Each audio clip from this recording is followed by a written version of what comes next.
Hey guys, what's up? It's the Bluehead Cyborg here, and it is a absolutely beautiful day today.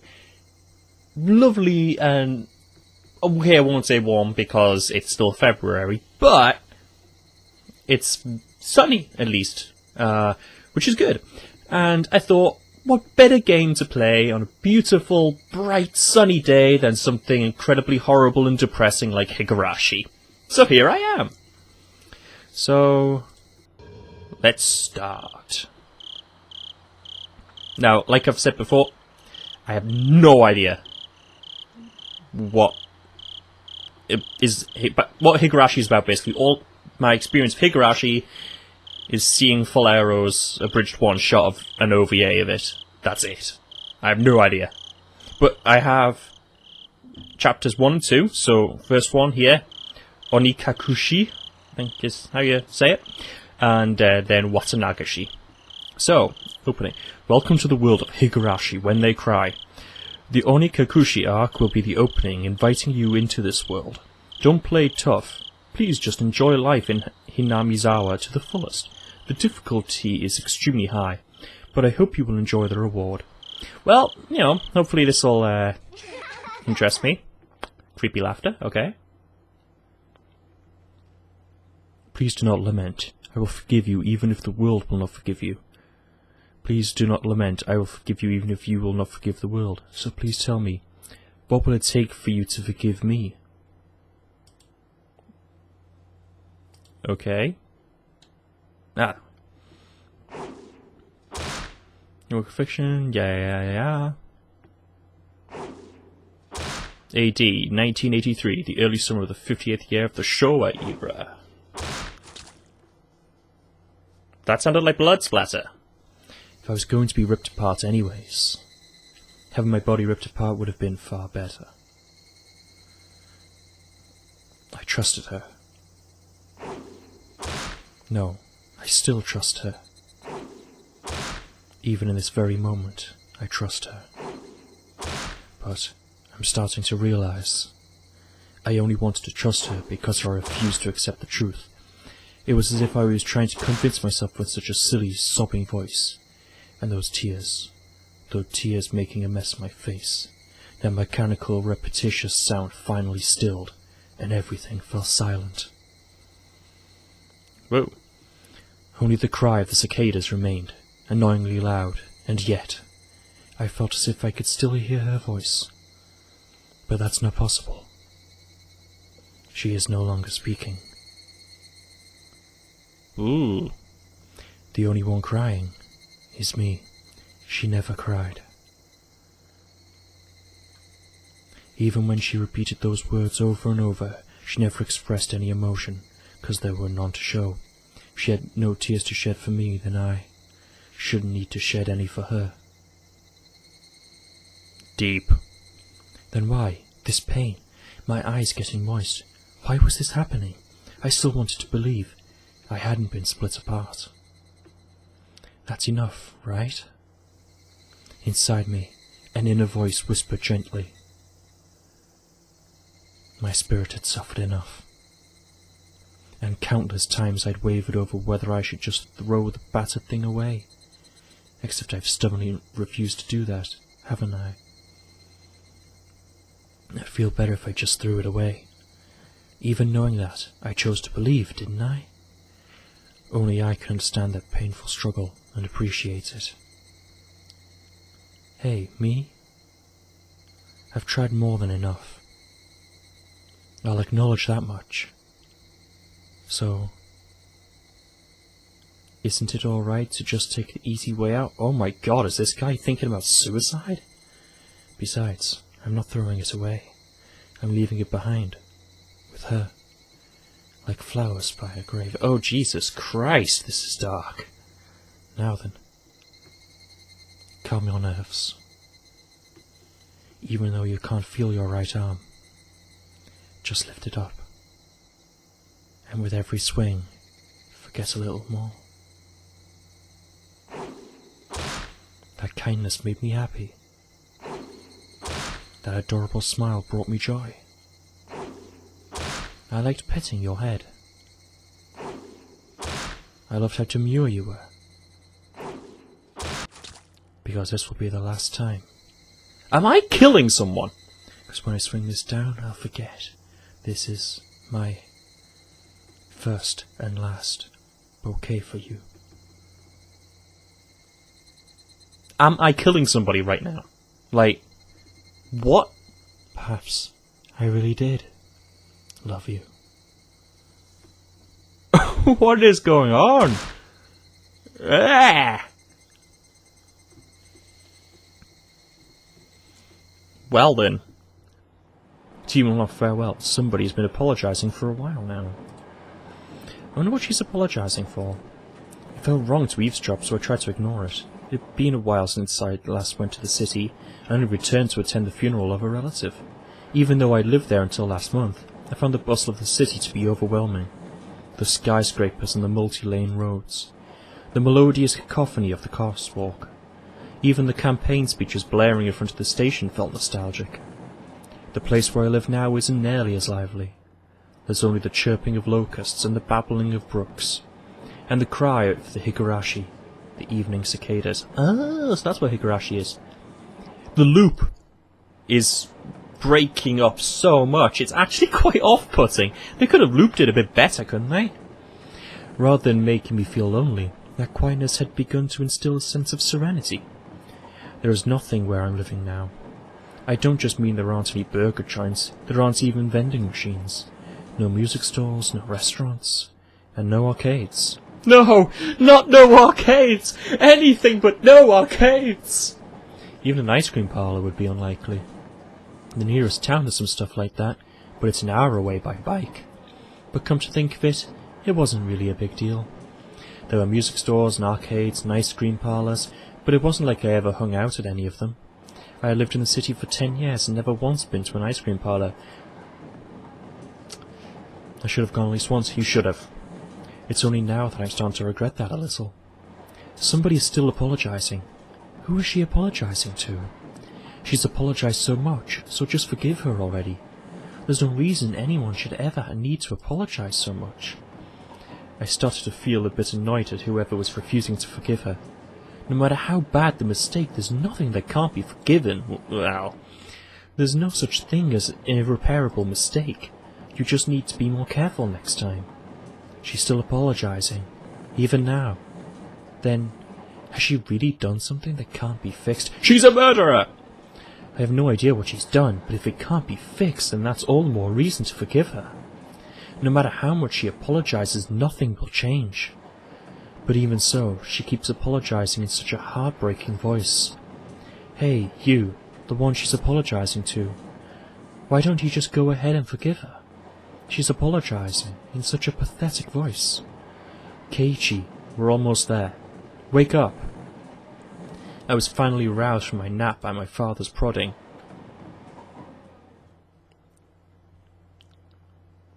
Keiichi, we're almost there. Wake up. I was finally roused from my nap by my father's prodding. It seemed the train had reached its final stop. We'd spent hours riding everything from the bullet train to the local routes. It was hard to believe that the landscape beyond the window and the city I was in half a day ago were in the same country. No, that they were even from the same era. That I can kind of understand, actually. Living in the UK, everything goes from like city to super rural very quickly. From there, we took a car deeper into the mountains. We don't really have them, though. Scottish Highlands, I suppose. But even then, they're not like big mountains. Love the art in this, though. Past the dense forest, encroaching on the mountain road suddenly opened up. There, where I live now, Hinamizawa. Ooh. Now let's see where this goes. Because I know this is supposed to be, like, you know, a very dark and brutal visual novel. And also this is a re-release, I believe. As far as I'm aware, the Higurashi games came out ages ago. And now they've re-released it, you know, redone, new art assets and all such, so... yeah. Even though we were approaching summer, the morning air still had a frigid bite. although in exchange you could fill your lungs up with crisp, clean air. Flipping open the window, I was greeted with a verdant expanse. Nothing but trees. The neighbouring house was far away on the other side, so I was probably the only one enjoying that view and that air. I filled my lungs with another deep breath. Since I started living in Hinamizawa, I learned that even air had its own taste. Well, you know, when you go from a super polluted city to a super clean rural area, you can feel it. I quickly finished getting ready for school and headed downstairs for breakfast. My mother was the only one there. My father was nowhere to be seen. He was probably up working until the early morning. Dad had a rather unconventional job as a painter. It's such a laid-back profession. Get up when you want, sleep when you want, and work when you want. I was so jealous of that easygoing lifestyle. Yeah, except it's incredibly difficult, and more than likely, you're not going to get too far unless you get a really good break and really, really persist and keep at it. It's an incredibly difficult career to make a living out of. It's a lot more difficult than you'd expect or think. Especially, you know, when most people are thinking like this. No. Oh yeah, just be a painter, whatever. No. Also, wearing a very Japanesey shirt. Very Japanesey shirt for a very Japanesey game. I even wrote for school that I wanted to be a painter when I grew up. Dad was ecstatic about that. It was just because it looked easy. I'd never tell him that, though. Mum laid breakfast out on the table. Seaweed, pickled vegetables, raw egg, and grilled salmon. My mum was such a good cook, it was scary. A perfect, immaculate, ideal breakfast. Not for me.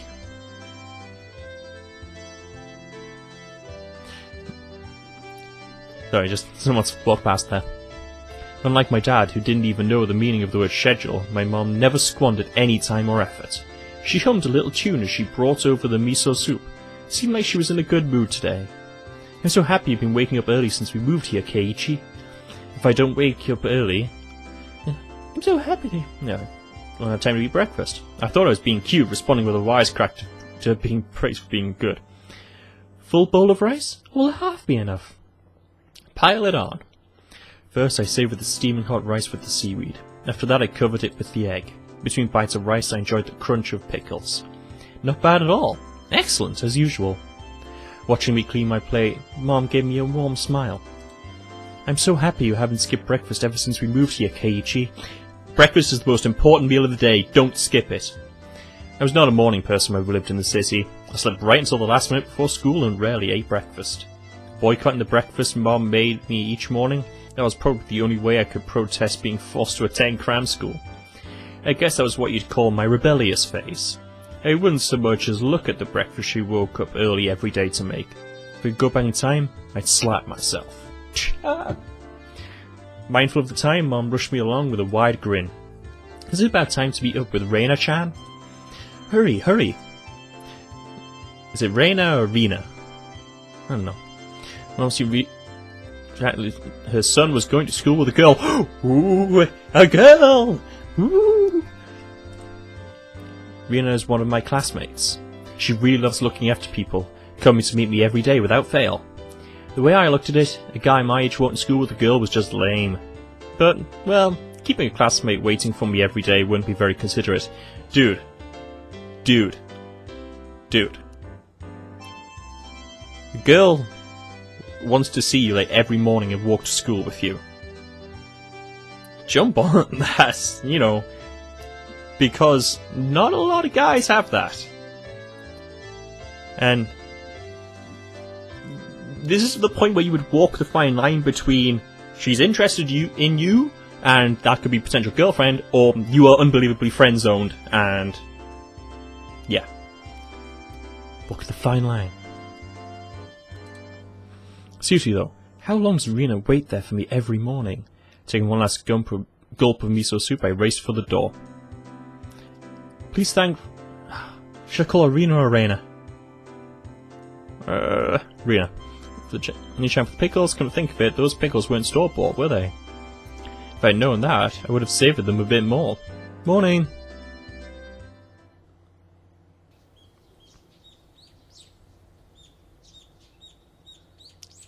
Hello. Keiichi-kun! Good morning!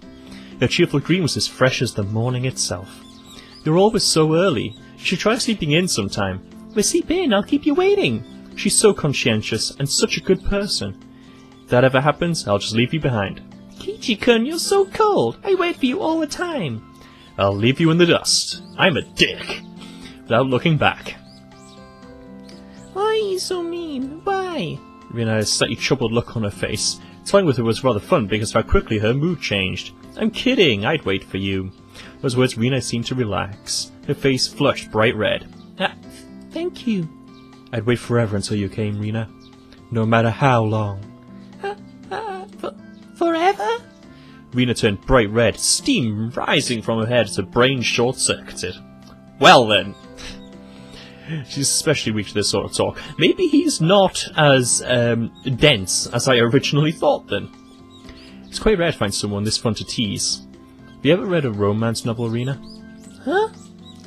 I haven't. Never read any before. When that was France, I gathered she was interested in them, but was too embarrassed to actually buy one. She's wanting to buy porn novels. I couldn't imagine what would happen if she did read one. She'd probably turn red and pass out. By the sound of it, yeah. "Oh yeah, message from Mom. She says thanks for the pickles." It was nothing. You're welcome. How were they? Not too salty?" "They weren't that salty. Actually, they had a pretty light flavour to them." It would have been fine to just be honest and say they were good, but apparently I couldn't be that forthright. I'd like to ask something before that. Were you the one that pickled them, Rina? Or was it your mom? Huh? Why do you ask? Were they too salty? Her attitude completely changed as she began to panic frantically. Was it you, Rina? Or was it your mom? Why are you asking who made them? Why? Depending on who made them, my opinion of them might change drastically. She counted frantically on her fingers, trying to remember the amount of salt she'd used to pickle them. It wasn't like I was trying to tease her, but I couldn't stop myself, because I'm a dick. Guys who take pleasure in this kind of thing are probably the worst. Guys like me. Rina nervously opened and closed her mouth over and over, trying to muster a response. It was me. Delicious! Ha ha! Huh? Pretty good, just like the last ones. They went perfect. They went perfectly with the rice. Her face went bright red again. She was completely spacing out. It truly was a lot of fun to tease her. You are totally interested in this girl. I pray that Rina never gets taken advantage of by some lowlife. Keep at it, Rina. I'll train you until you can handle it like the average person. Also, I decided for myself. Let's go. If we keep Mion waiting, we'll never hear the end of it. Seeing as she just keeps spacing out otherwise, I called Rina back to reality so we can make our way to school. This strange, easily flustered girl is Rina Ryugu. I've only known her for about a month, but I've come to realize that it's not just her name that's strange. Yeah, it seems like quite a big name. Well, anyway. Ichan, good morning! Coming up to the next rendezvous point, we saw another person waiting for us. Noticing us, she waved. Hello! Ah, finally, you two are late. Usually you're the one who's late. In sharp contrast to the diligent Rina, this one marched to the beat of her own drum. She's Mion Sonozaki. For what it's worth, she's our senior and head of the class. She's senpai! Morning, Rina. It's been a while, K-chan. How many years? I was only off 2 days. Hahaha. You don't say. You were so much cuter back then. Mion's gaze started at my chest, dropped straight down, point through my legs. Oh, God. Oh, gosh, cuter back then. Well then. Before you ask, just be clear, I'm now actually trying. I've grown quite splendidly. You'd be surprised. Well.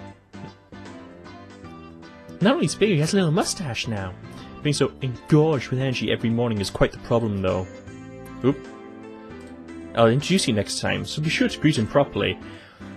Don't say next time, right? That was just fine. How about letting the little guy get a breath of fresh morning air? I think I ever talk so dirty you could smell it fouling up the morning air before.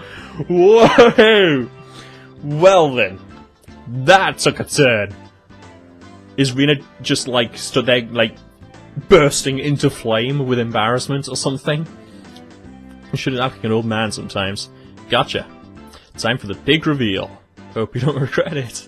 If I had reached for my flying Rina begins to ramble in the panic.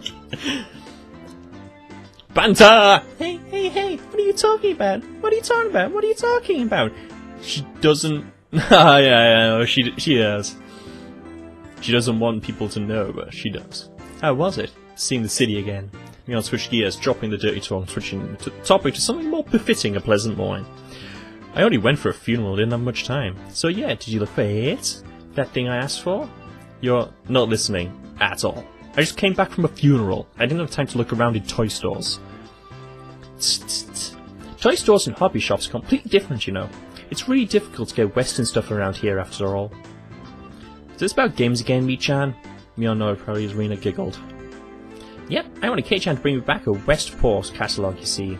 Westport was short for Western Imported Games. Using that abbreviation did make it sound pretty geeky.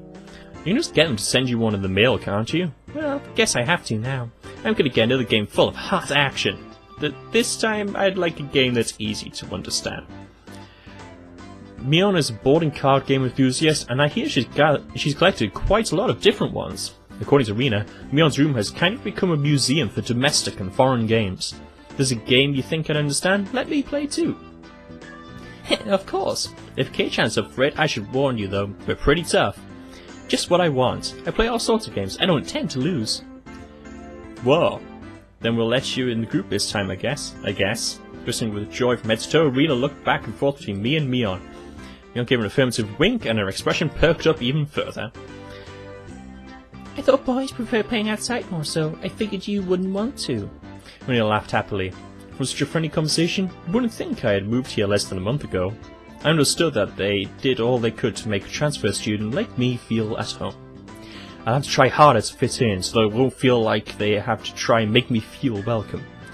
I felt like if I acted a bit more open than I usually am, it should probably be about right for this place. Well, rural life and city life are very different.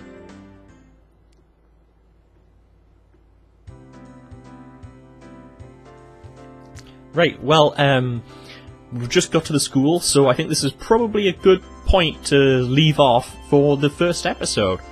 So, thank you very much for watching. Fortunately, this isn't an editing-intensive game, thank God. So I could just play through and everything. So, like I say, thank you very much for watching, and I shall see you next time on Let's Play Higurashi Chapter 1. Bye!